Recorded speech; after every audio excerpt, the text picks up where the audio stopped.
राष्ट्रीय स्वास्थ्य मिशन का मुख्य उद्देश्य है मातृ मृत्यु दर को कम करना और शिशु मृत्यु दर को कम करना। मातृ मृत्यु दर को कम करने के लिए जननी सुरक्षा योजना का प्रोविजन किया गया है, जिसके अंतर्गत शहरी क्षेत्र की गर्भवती महिला यदि सरकारी संस्थान में प्रसव करवाती है तो उसे 1000 रुपये की धनराशि दी जाती है, और यदि ग्रामीण क्षेत्र की कोई गर्भवती महिला सरकारी संस्थान में प्रसव करवाती है तो उसे 400 रुपये की धनराशि प्रदान की जाती है।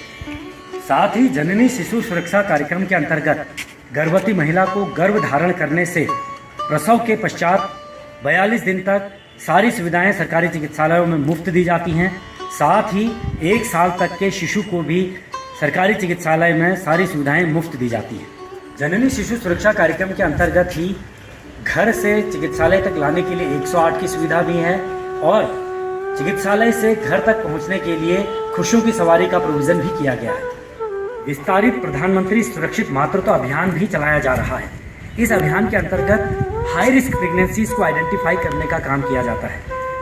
गर्भवती महिलाओं को पूरे प्रसव काल में कम से कम एक बार चिकित्सा अधिकारी को अवश्य दिखाना चाहिए।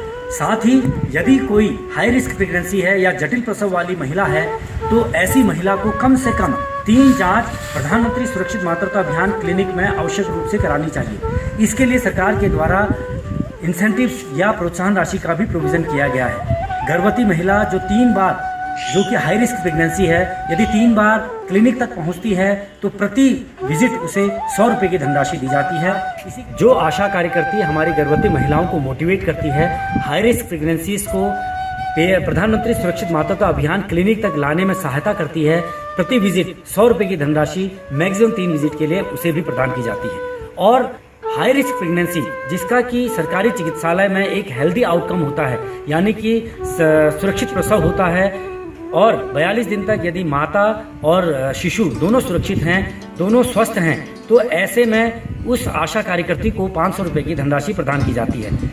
सो सेफ डिलीवरी, सेफ मदर।